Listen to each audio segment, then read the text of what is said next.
চাকরির বৈষম্য কমাতে জুলাই আন্দোলনের সূত্রপাত হলেও দেশে কমেনি বেকারত্ব।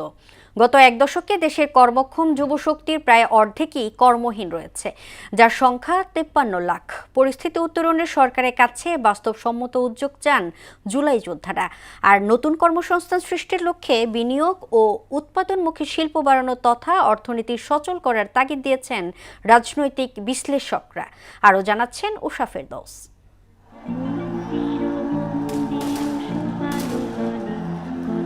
সরকারি চাকরিতে কোটা সংস্কারের দাবিতে 2024 সালে শুরু হয়েছিল শিক্ষার্থীদের আন্দোলন, যা পরবর্তীতে ছাত্র জনতার গণ অভ্যুত্থানে রূপ নেয়। টানা 36 দিনের আন্দোলনের পর 5 আগস্ট শেখ হাসিনা সরকারের পতন হয়। এর মধ্য দিয়ে দেশের রাজনৈতিক ইতিহাসে নতুন অধ্যায়ের সূচনা হয়।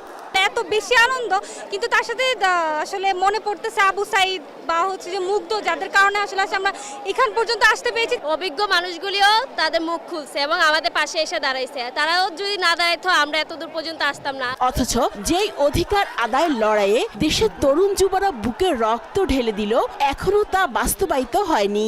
এখনো তারা বেকারত্বের অভিশাপে জর্জরিত।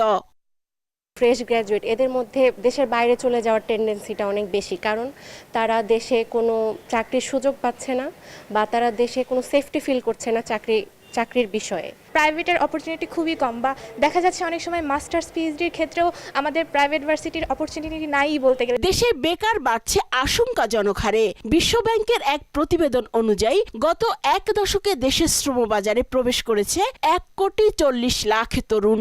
এর মধ্যে কর্মসংস্থান তৈরি হয়েছে 87 লাখের, বেকার রয়েছে 53 লাখ। তবে বাংলাদেশ পরিসংখ্যান ব্যুরো BBS এর সবশেষ তথ্য অনুযায়ী এ সংখ্যা 26.5 লাখ।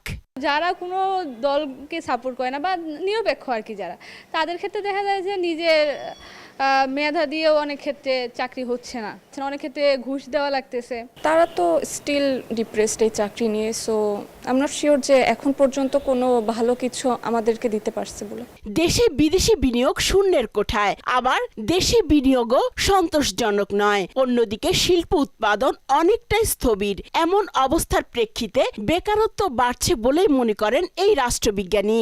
দেশে কোনো শিল্প উৎপাদন নাই, শিল্পের ক্ষেত্রে কোনো অগ্রসর মানতার কোনো লক্ষণ নাই, দেশে কোনো বিনিয়োগ নাই। বিনিয়োগ হলে তো আপনার নতুন উৎপাদন হবে, জব সৃষ্টি হবে, সেটাও তো নাই।